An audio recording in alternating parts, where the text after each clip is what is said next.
मेरे दादा, मेरे हमदम, मेरे दोस्त, मेरे चाहने वाले, मेरे पार्टी के मोहब्बत करने वाले, ओवैसी साहब के दीवाने, तौसीफ साहब के दीवाने, माजिद साहब के दीवाने, मैं आप लोग से गुजारिश करता हूं कि 15 दिन के अंदर जितना टूटी फूटी है ये सब आपको सुनिए, आपको ये लिस्ट दिया जाता है। आप भी सुन लीजिए, ये लिस्ट दिया जाता है पंचायत अध्यक्ष को लेके आप मीटिंग कीजिए।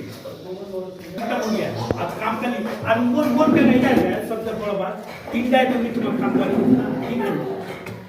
सारा टाइम आप 24 घंटा 22 घंटा आप अपना काम कीजिए, 2 घंटा पार्टी के लिए, तौसीफ भाई के लिए खर्च दीजिए, हम समझ लेंगे। एकता पंचायत पर चौड़ा बूथ है, 17-8 और भागलपुर एक प्रत्याशी कैंडिडेट तौसीफ आलम साहब, पंचायत अध्यक्ष, प्रखंड अध्यक्ष, जिला अध्यक्ष और मेरे भाई, सलाम अलैकुम रहमतुल्लाहि व बरकातहू। मेरा नाम सैयद मुश्ताक अहमद है। मैं बैरिस्टर असदुद्दीन ओवैसी साहब का सेक्रेटरी हूँ। असदुद्दीन ओवैसी साहब ने मुझे माजिद हुसैन साहब के साथ यहाँ पर भेजा है कि वोटर लिस्ट का काम किस तरीके से करवाएं। मैं आपको ये बताता चलूं कि जब कभी भी आवाम के बीच कुछ परेशानी आती है, मजलिस हालत मुस्लिमीन हमेशा आवाम के बीच रहती है। तो आज की तारीख में बिहार की आवाम के ऊपर सबसे बड़ी परेशानी ये है कि उनका नाम वोटर लिस्ट में से हटाया जा रहा है। पहचान पत्र काफी करो बोलकर या निवासी प्रमाण पत्र। रहमतुल्लाहि व बरकातहू। हिंदू भाइयों को नमस्कार। हमारे साथ मौजूद हैदराबाद से चलकर आए हमारे बड़े भाई एमएलए माजिद हुसैन साहब, हमारे असदुद्दीन ओवैसी साहब के बीवी साहब मुश्ताक भाई, हैदराबाद साहब हसनैन साहब, हमारे जिला अध्यक्ष हैबर साहब, हमारे टेराबाज के प्रखंड अध्यक्ष राफी भाई, सहरुल भाई, धामिद भाई रती भी हैं और दूर दराज से आए हुए हर पंचायत से हमारे एमआईएम के पंचायत अध्यक्ष आज कोई पब्लिक मीटिंग में नहीं आए। पार्टी का फरमान हुआ, हैदराबाद से आदेश आया, हमारे बिहार के प्रभारी माजिद साहब कहे कि आपके विधानसभा में जाना है, आप हमारे पार्टी के प्रत्याशी हैं। तो अभी जो हमारा हिंदुस्तान ये साजिश कर रहा है केंद्र सरकार चुनाव आयोग के माध्यम से, इस साजिश का पर्दाफाश हम लोगों को करना है और इस लड़ाई में इस तरह से लड़ाई लड़ना है ताकि हमको उसको जवाब देना पड़े। हमारे असदुद्दीन ओवैसी साहब ने बिहार के पूरे टीम, जैसे अख्तर साहब जो बिहार के प्रदेश अध्यक्ष हैं, हमको बुलाए और आदिल साहब को लिए। बिहार के जो अभी मसला हम लोग के सामने में आया है, वोटर लिस्ट एक तरफ से लोगों को काटा जा रहा है, हम लोग को चुनाव आयोग लेके गए और वहां डिस्कशन हुआ। हमारे सामने की बात है, हमारे असद साहब डायरेक्ट चुनाव आयोग को बोले कि सुप्रीम कोर्ट का आदेश है कि आप किसी भी नागरिक पर आप सवाल खड़ा नहीं कर सकते। किसी भी नागरिक पर आपका ये दर्शाना कि इसका नाम वोटर लिस्ट में रहेगा नहीं रहेगा, इसका मालिक केंद्र सरकार होता है।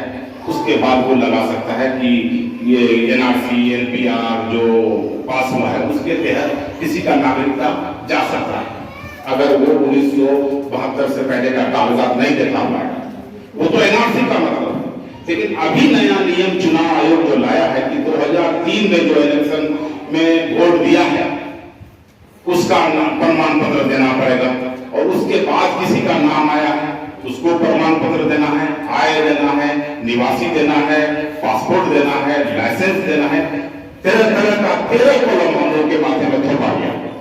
ओवैसी साहब का स्पष्ट कहा कि 2003 में सुप्रीम कोर्ट का आदेश है किसी भी नागरिक का सवाल नहीं उठा सकते, और चुनाव आयोग को दिखाया कि आप साजिश है कि नहीं है। चुनाव आयोग ने माना कि आप सही बोल रहे हैं, अब ये काम किया जाए कि ठीक है आधार को नहीं लिया गया है, आधार को भी हम लोग लेंगे और जो डॉक्यूमेंट है उसको भी लेंगे, लेकिन वो स्पष्ट कर दिया कि जो 2003 में वोट दिया है उसको किसी तरह का प्रमाण देने का जरूरत नहीं है। 2003 में जिसका कागज जो वोट दिया था वो ऑलरेडी उसका वोटर कार्ड में नाम आ ही जाएगा, उसका कटने का कोई सवाल ही नहीं पैदा होता। पर जैसे पंचायत अध्यक्ष लोगों को जिम्मेवारी देंगे कि आप जो बूथ लिस्ट बनाए हैं, यानी बूथ का जो अध्यक्ष है उसके माध्यम से आपको काम लेना है। आज आपका 17 तारीख है और आपके पास 10 दिन समय है, यानी 28 से 29, 30 तक, यानी 10-12 दिन टाइम है आपके पास। ये 10 दिन में आपको हर घर में जाना है और जाकर के पूछना है कि भाई आप फॉर्म भरे हैं, कहता कि हाँ भरे हैं। फिर आप उनसे पूछें कि आपका जो मोबाइल नंबर दिए हैं उस मोबाइल नंबर में मैसेज आया, शेरुल भाई का फैमिली अगर भर दिया है कि कहा दिया कि हाँ हो गया, सबका हो गया, तो उस वोटर लिस्ट में परिवार संख्या में आपको टिक लगाना है, यस या ऐसे टिक लगाना है, ओके यस लगा दीजिए। अच्छा, किसी परिवार में बहुत ऐसा परिवार है जहां के लोग दिल्ली में है, बॉम्बे में है, मद्रास में है, हैदराबाद में है, कश्मीर में है, आसाम में है, कमाने का नियत से किया है, काम करने का नियत से किया है, जॉब करने का नियत से किया है, तो वो भाई साहब वहीं से ऑनलाइन कर दे, ये जानकारी होना चाहिए लोगों को। और जो ऑनलाइन किया है, जो मोबाइल नंबर दिया है, उस मोबाइल नंबर में मैसेज आया या नहीं आया, नहीं आया तो इस फॉर्म नहीं भरेगा जिसका 2003 के बाद नाम आया है, तो उसका फिर वोट कट जाएगा, यानी वोट ये दे नहीं पाएंगे। फिर अब आगे क्या होगा कहने के लिए नहीं पाएंगे। इसलिए जोर देना है हम लोगों को कि किसी का भी नाम नहीं छके, क्योंकि केंद्र सरकार चुनाव आयोग द्वारा हम लोग पर साजिश कर रहा है। जिस तरह से वक्फ संशोधन बिल हम लोग के ऊपर काला कानून थोपा गया, सेम उसी का दूसरा रूप है। इसको समझिए कि मिनी एनआरसी है।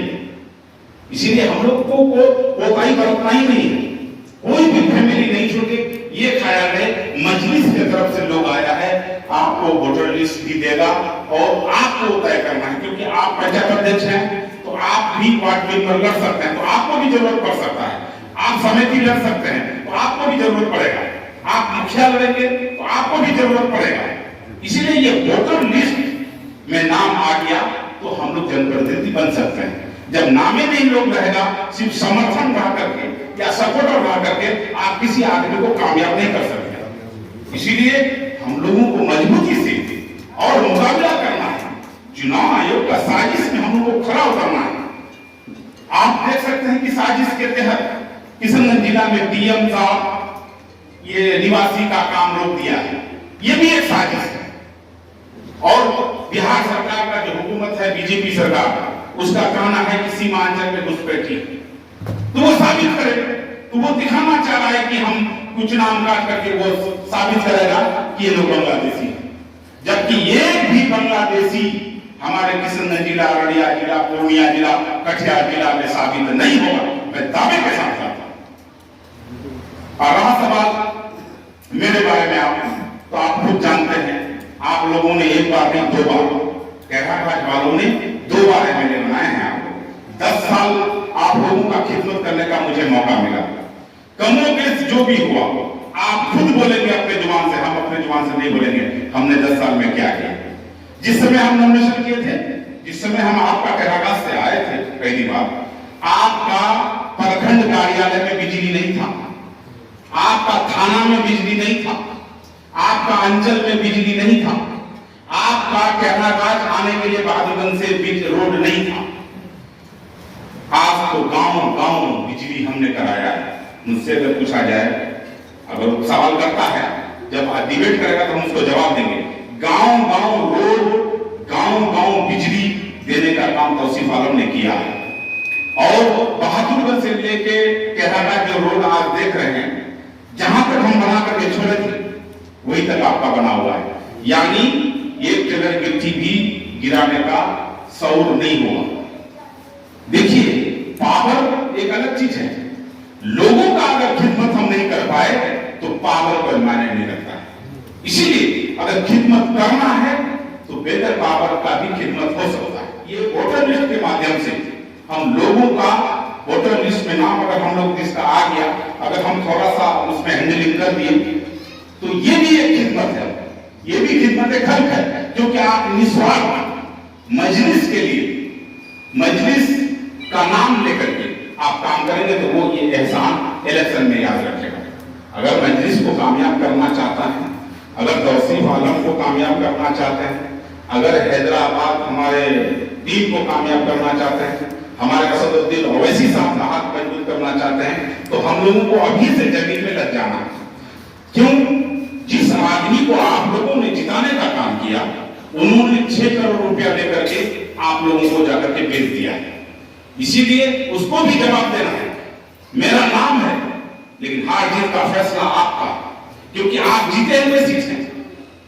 आप अगले बार भी जिताए थे और आप इस बार भी आपको जिताना मजबूरी है, नहीं तो फिर अगर कुछ हो जाता है तो उसका जीत हो जाएगा फिर, या नहीं तो बदला लेने का समय यही है कि अगले को डिफीट दे दीजिए, अपने आप को खत्म हो जाएगा।